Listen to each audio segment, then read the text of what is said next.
नमस्कार, SDF live India में आपका स्वागत है और आपके साथ मैं हूं गौरव सिन्हा। इस वक्त हमारी मौजूदगी बहुचर्चित अधिवक्ता अजय सिंह जी के समक्ष है। आज हम इनसे ज्वलंत सवालों का जवाब जानने आए हैं जो जनहित में है। तो चलिए आइए इनसे सीधे तौर पर बात करते हैं। एसडीएफ लाइव इंडिया में आपका स्वागत है। बहुत बहुत धन्यवाद।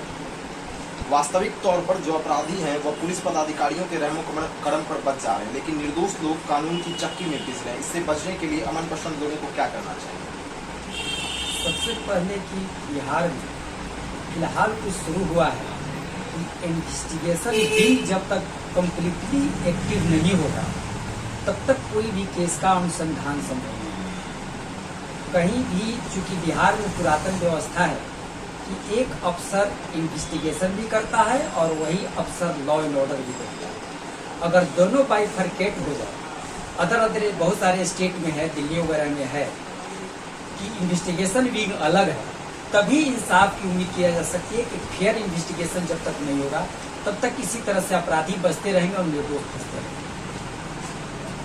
वकील साहब, सबसे पहले दर्शकों को यह बताइए किसी केस के आईओ और सुपरविजन अफसर की क्या क्या भूमिका कानूनी तौर पर? कानूनी तौर पर जो आईओ होता है इस केस का एक अहम कड़ी है, मूल फैक्टम होता है जिस पर वह केस का भविष्य और इन्वेस्टिगेशन का भविष्य निर्भर करता है।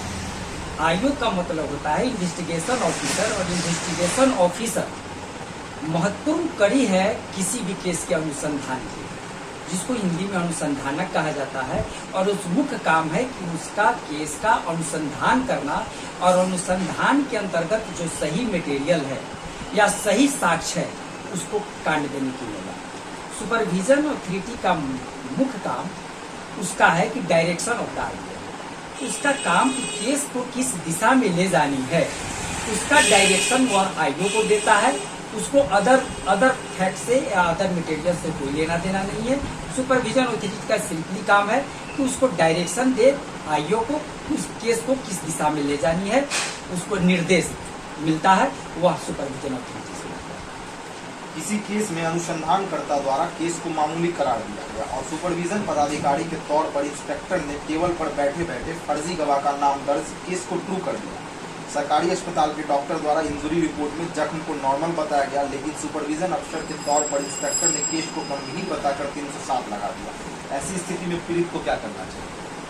सबसे पहले कांड देनिकी में जो अनुसंधानक मटेरियल अवेलेबल कराता है उसका विश्लेषण कर पर्यवेक्षणकर्ता को अपने सुपरविजन के तहत उसको ट्रू करना है या फॉल्स करना है। लेकिन अनुसंधानक के अनुसंधान में लाए गए मटेरियल के विरुद्ध अगर सुपरविजन ऑथोरिटी कोई निर्देश जारी करता है वह कानूनी रूप से सही नहीं है। अनुसंधानक के द्वारा लाया गया मटेरियल जो कांड देनिकी में है उसके विश्लेषण के आधार पर सुपरविजन ऑथोरिटी को अपना निर्णय देना। जहां तक रहा इंजुरी रिपोर्ट का, अगर इंजुरी रिपोर्ट साधारण प्रकृति का है तो 307 अप्लीकेबल नहीं है।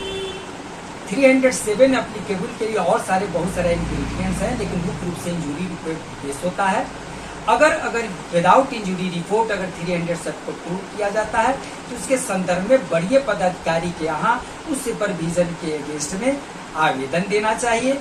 उससे भी नहीं हो तो उससे सुपीरियर ऑथोरिटी के यहाँ देना चाहिए, और जो सही तथ्य है उसको आवेदन में देकर बड़े पदाधिकारी जो इंस्पेक्टर से ऊपर के रैंक के हैं उनके नजर में अगर सारे संज्ञान में डाला जाए तो इंसाफ मिल सकता है। अगर इसके बावजूद नहीं मिलता हो तो इसका दो रास्ता है कि अगर विदाउट मटेरियल किसी केस को 307 में प्रूव किया जाता है और इन्वेस्टिगेशन कंक्लूड हो जाता है, अगर इन्वेस्टिगेशन कंक्लूड होकर अगर चार्जशीट या फाइनल फंड जो भी हो अगर वह कोर्ट में सबमिट होता है तब कोर्ट की प्रक्रिया अलग है, तब उस कोर्ट की प्रक्रिया के तहत आगे बढ़ना होगा पक्ष का।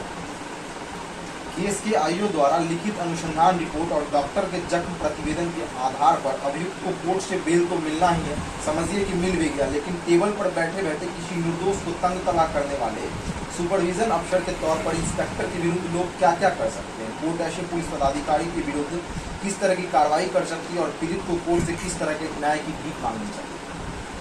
जब तक कि केस इन्वेस्टिगेशन में है तब तक निम्न न्यायालय को उसके अधिकार क्षेत्र में इंटरफेरेंस करने का लीगली अधिकार नहीं है। इन्वेस्टिगेशन कंक्लूड हो जाने के बाद न्याय प्रक्रिया प्रारंभ होती है कोर्ट के द्वारा। लेकिन अगर इस तरह की प्रक्रिया होता है तो जो इंस्पेक्टर है एसपी से ज़्यादा पुलिस उप निरीक्षक के मातहत वह उनका काम ज़्यादा होता है। और अगर इंस्पेक्टर कोई गलत काम लीगली करते हैं और वह लीगली रूप से सही नहीं है तो उसके विरुद्ध पुलिस उप महानिरीक्षक जो बेगूसराय अवस्थित है उनके यहाँ आवेदन दिया जा सकता है उनके सुपरविजन और रिपोर्ट के विरुद्ध। अगर यह सारे पुलिस महकमा में अगर किसी तरह का कोई इंसाफ नहीं मिलता है पीड़ित पक्षकार को तो देन इसके लिए उच्च न्यायालय है जहां पर रिट दायर कर पुलिस पदाधिकारी को पक्षकार बनाकर इंसाफ दिया जा सकता है। अन्य पुलिस पदाधिकारियों की बातों को कुछ देर के लिए दरकिनार कर अगर हम वर्तमान खगड़िया सदर इंस्पेक्टर की बात करें तो उन्होंने अपने फर्जी सुपरविजन रिपोर्ट के आधार पर कई निर्दोष लोगों को जेल भेज दिया और कई निर्दोष लोगों के गर्दन पर गिरफ्तारी की तलवार लटकी हुई शिकायतों के आधार पर वरीय पदाधिकारी जांच का आदेश को दे देते हैं तो जांच प्रक्रिया अटकी रह जाती है। पीड़ित लोग कोर्ट से किस तरह न्याय पा सकते हैं? इस संदर्भ में कोर्ट का कोई अधिकार क्षेत्र निम्न न्यायालय को नहीं। अगर कहीं इंसाफ नहीं मिलता तो यह मामला रीट का बनता है जो ऑनरेबल कोर्ट है। आए दिन पुलिस पदाधिकारियों द्वारा निर्दोष लोगों को नाहक फंसाने का मामला सामने आ रहा है। अधिसंख्य लोग इस तरह की स्थिति के कारण परेशान हैं। लोगों को बचने के लिए क्या करना चाहिए? प्रारंभिक तौर पर जो गरीब तबके के लोग हैं वह बहुत ज़्यादा एफर्ट नहीं कर सकते हैं। इसके लिए सिंपली और कम पैसे में अच्छा परिणाम लिया जा सकता है। अगर जज्बा हो तो उसके लिए आप ह्यूमन राइट्स कमीशन जा सकते हैं राज्य स्तर पर, राष्ट्रीय स्तर पर। इससे भी इंसाफ नहीं मिलता हो तो इसके तहत आप कोर्ट जा सकते हैं और कोर्ट में भी माननीय न्यायालय द्वारा विधि व्यवस्था के तहत मुफ्त सलाह देने के लिए भी अधिवक्ता है और कार्य करने के लिए भी सरकार नियुक्त करती है कि अगर पक्षकार अगर कोर्ट के अधीन कोई मामला हो तो उसके लिए और एबुल नहीं है, वह गरीब हो, तो उसके लिए सरकार भी अधिवक्ता देती है, विधि कार्य संपादन करती है। शराबबंदी का फायदा उठाकर पुलिस निर्दोष लोगों को भी परेशान कर रही है। बचने के लिए लोगों को क्या क्या करना चाहिए? शराबबंदी कानून देखा जाए इसमें बहुत सारी विसंगतियां हैं और शराबबंदी में इतनी ज्यादा कानूनी विसंगतियां हैं जिसका फायदा पुलिस उठाती है। सबसे पहले तो जो स्थिति यही है कि आखिर शराबबंदी के तहत जो कानून कहते हैं जो गिरफ्तारी होती है और गलत ढंग से गिरफ्तारी होती है ऊपर कोई सुनने वाला नहीं है, क्योंकि कानून का दुरुपयोग होता है।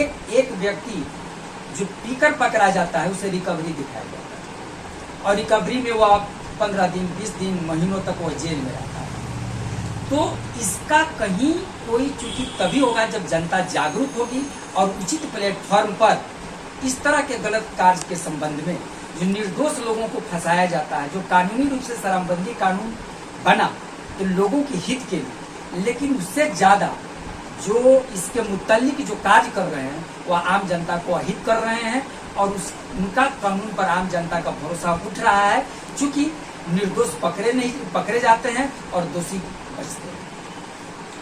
बहरहाल इस खबर में बस इतना ही। यकीन रखिए कि प्रत्येक सप्ताह आप तक मुफ्त कानूनी सलाह पहुंचाने के लिए हम सुप्रसिद्ध अधिवक्ता जयसिंह साहब के समक्ष पहुंचकर आप लोगों की समस्याओं का समाधान कराते रहेंगे। धन्यवाद।